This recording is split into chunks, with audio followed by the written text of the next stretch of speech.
এটা আপনি যে হেল্প করতেছেন এটা মানে কোনো কিছু দিয়ে পোষানো সম্ভব না আমাদের। পোষণ দরকার নেই তো। Thank you.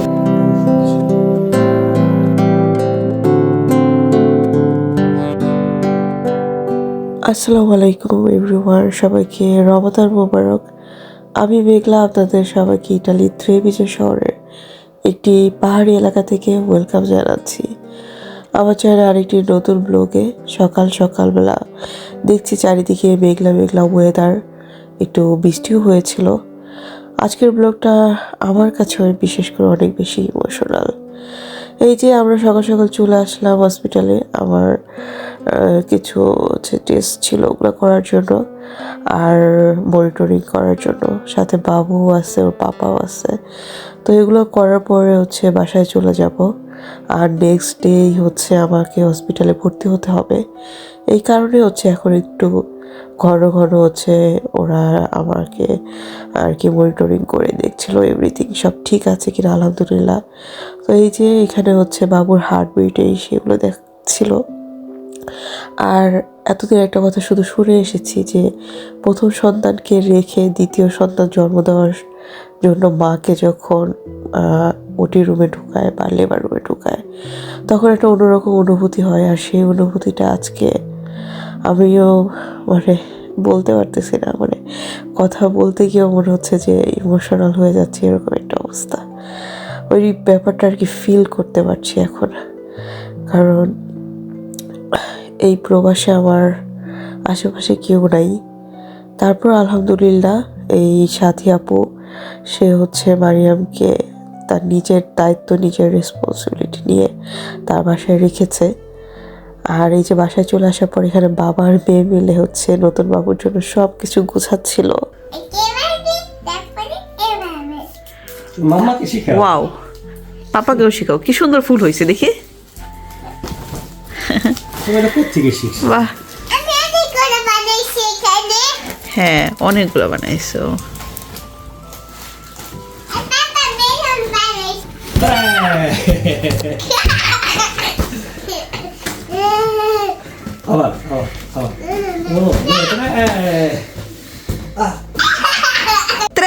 ওয়েলকাম বেবি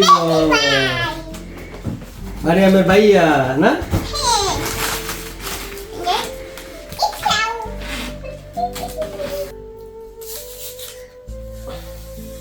এখানে বাবু আর বাবুর পাপা মিলে হচ্ছে নতুন বাবুর জন্য হোম ডেকোরেশন করছিল। এগুলো আমি আর দেখাচ্ছি না। এরপর হচ্ছে ঘর দুয়ার আবার হচ্ছে ক্লিন করার পালা। আর বেশি ইমোশনাল লাগছে কারণ এই 5 বছর হয়ে গিয়েছে মারিয়ামের। ওকে রেখে একটা রাত কোথাও আমরা মানে পার করিনি। এই ফার্স্ট টাইম সাথী আপুর কাছে ওকে রাখছি। আলহামদুলিল্লাহ। যাই হোক, এখানে ওর পাপা হচ্ছে খিচুড়ি রান্না করছে, গরুর মাংস। আর আমি ইফতারের জন্য হচ্ছে এখানে ফলটা সাজিয়ে নিয়েছি। আর খেজুরটাকে আমি সবসময় এইভাবে করে আর কি ইফতারে প্রেফার করি, কারণ খেজুরটা অনেক বেশি মিষ্টি হতে খেতে গলায় আমার একটু অন্যরকম লাগে। জন্য খেজুরের মাঝখানে হচ্ছে এখানে বাদাম দিয়ে দিই। এতে করে খেজুরটা অনেক বেশি স্বাস্থ্যসম্মত হলো আর খেতে অনেক বেশি মজা লাগে। আর আমি হচ্ছে এখানে একটা কেক তৈরি করছিলাম আজকে। এটার ভিতরে হচ্ছে আমি একটু স্ট্রবেরি জেলিও দিয়েছি। আর পুরো কেকটাকেই হচ্ছে আমি বাটার ক্রিম দিয়ে হচ্ছে তৈরি করেছি। তো এই যে কেকটা একদম সিম্পলভাবে হচ্ছে আমি ডেকোরেশন করেছি, একদম সিম্পল ওয়ে, কোনো বেশি চিকচাক করি নাই। তারপরে হচ্ছে এখানে একটু রোজ যেহেতু তৈরি করেছি তাই একটু রেড কালার দিয়েছিলাম। আর মাঝখান থেকে হচ্ছে হোয়াইট কালার দিয়ে একটু ডিজাইন করলাম। আর রাফেলো চকলেটগুলো দিয়ে দিলাম। সাথে আপুর ফ্যামিলিকে আমি বলেছি আজকে যেন আমাদের বাসায় ইফতারি করে তারপরে যেন মারিয়ামকে নিয়ে যায়। আর এই কারণে হচ্ছে খুবই ছোটোখাটো একটা ইফতারের আয়োজন করছিলাম আমরা। তো এই তো আমার কেক ডেকোরেশন করা শেষ। আর আমি একটু রমাদান মোবারক লিখে দিলাম কেকের মাঝখানে। আর একটা ছোট্ট পুডিং তৈরি করেছিলাম। তো এটাকে হচ্ছে সুন্দর করে আমি কেটে নিলাম। আর এটাকেও যেন দেখতে একটু বেশি সুন্দর লাগে এই কারণে উপরে থেকে একটু বাটার ক্রিম দিয়ে এটার উপরে আমি একটু হচ্ছে স্ট্রবেরি দিয়েছি। এতে করে এটার লুকটাই চেঞ্জ হয়ে গিয়েছে।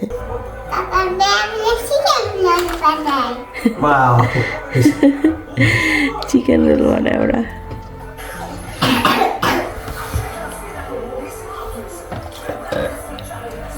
আজকের সব ইফতারি আইটেমগুলো হচ্ছে আপনাদের ভাইয়াই তৈরি করেছে। এখানে চিকেন রোল তৈরি করছিল। Chicken roll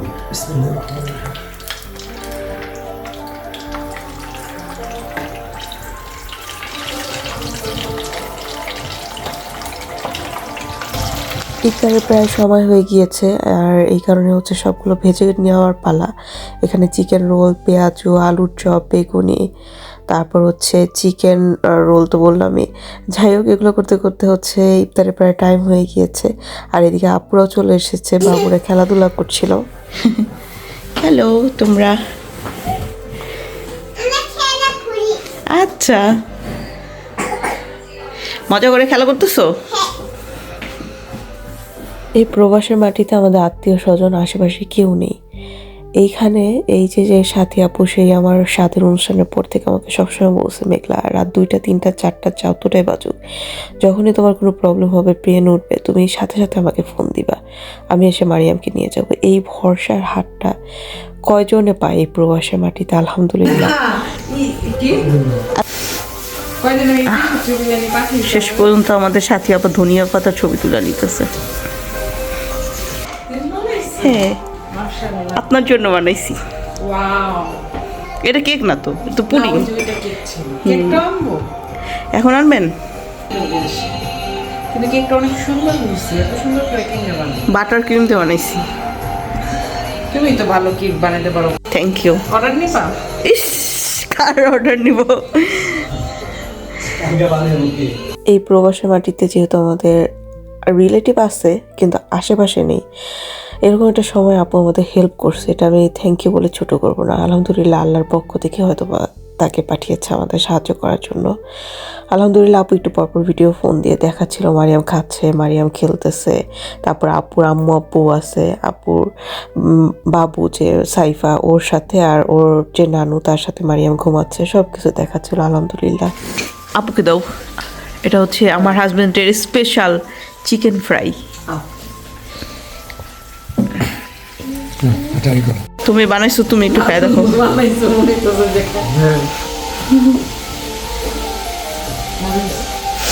thank you.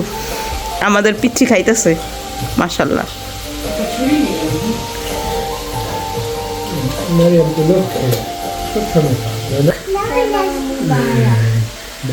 কাটো কাটো।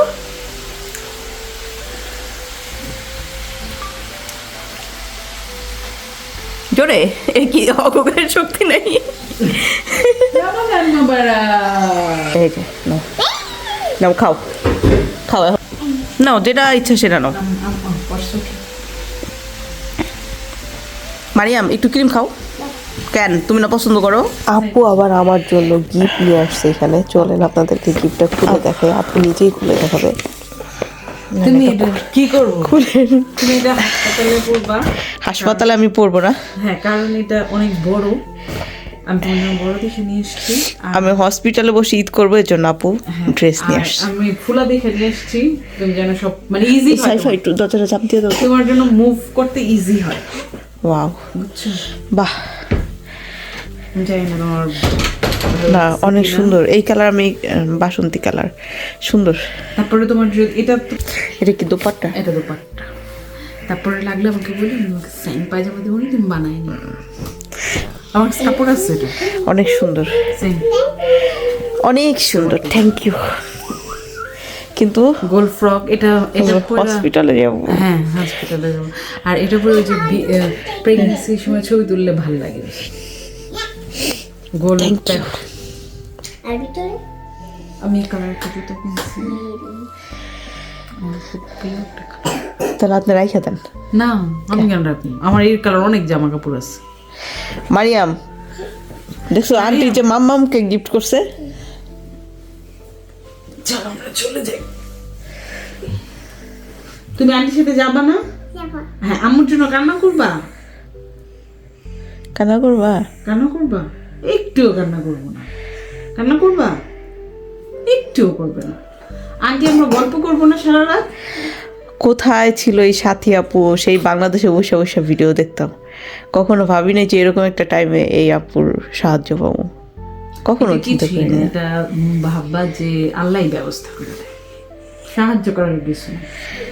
এইটা আপনি যে হেল্প করতেছেন এটা এটা শেখার জন্য এটা মানে কোনো কিছু দিয়ে পোষানো সম্ভব না আমাদের। পোষণ দরকার নেই তো মাঝে এটা তো মাঝে- পারবোই না। মাঝে মাঝে আমি তো মাঝে মাঝে চিন্তা করি আমি একটু রেডি থাকি আমি আসলে ময়দানে পায়ে যাবে নাকি বেশি বেশি ড্রেসটা এত বেশি সুন্দর, মানে আমি কি বলবো। যদিও আমাদের ঈদ এবার হসপিটালই কাটবে, তারপর আপু আমার জন্য এই সুন্দর একটা ড্রেস ঈদের জন্য গিফট করছে। ড্রেসটা সত্যি ভীষণ ভীষণ সুন্দর। আর আপুর কিন্তু ইটালিতে এই ড্রেসের বিজনেস আছে, আপনারা চাইলে আপুর কাছ থেকে ড্রেস নিতে পারেন ইটালির যে কোনো জায়গা থেকে। আপুর ড্রেসগুলো ভীষণ সুন্দর। যাই হোক, এরপর হচ্ছে আমরা মানে রাতের ডিনারের জন্য তৈরি করেছিলাম হচ্ছে ঝরঝরা খিচুড়ি আর হচ্ছে গরুর মাংস। আর কি যে বলবো, আসলে আজকের ব্লগটা সত্যি অনেক বেশি ইমোশনাল। এখন যখন আমি ভয়েস দিতেছি এইগুলো দেখে আমার সেই সময়ের কথা মনে পড়ছে। আসলেই এই প্রথম বাচ্চা রেখে দ্বিতীয় বাচ্চা জন্ম দেওয়া সত্যি একজন মায়ের জন্য অনেক বেশি এটা ইমোশনাল। সবসময় মাথায় প্রথম বাচ্চার কথাই চিন্তা আসে যে আমার কিছু হলে আমি এগুলোই আসলে চিন্তা করছিলাম ওই সময়। আপুরে বললাম আমাদের যে উপকার করতেছেন এটা কখনো এইটা কোনো করতে পারবো উপকার না। বলে আমি শ্বশুর বাড়ি যাচ্ছি তুমি মনে করো শ্বশুর বাড়িতে গেলে বিদায় দিতে হবে না আর পাপা মনে হয় ওই দিন অজ্ঞান হয়ে যাবো গা। ব্যবস্থা হয়ে যাবে, ছেলের টানে থাকতে হবে না। কেন অজ্ঞান হবো? তোমার বাবা অজ্ঞান হয়েছে? আন্টিরে ডিস্টার্ব করে সুন্দর করে খাইও। হ্যাঁ, আর টাইম নেই ওদের ডিস্টার্ব করা, খেলা ব্যাস। বাসায় যাও ওরা যে রাত্রে কিছু খাওয়াই দিলাম না। চলো এই তো ওর পাপা অনেক বেশি ইমোশনাল হয়ে গিয়েছিল, কারণ ওকে ছাড়া আমরা আজকে রাতটা অনেক কষ্ট হয়েছে পার করতে। সত্যি কথা, পরের দিন সকালবেলা তো হসপিটালে চলে গিয়েছি। যাই হোক, আজকের ব্লগটা এখানে রেখে দিচ্ছি। আপনারা সবাই ভালো থাকবেন, আমাদের জন্য দোয়া করবেন। আল্লাহ হাফেজ।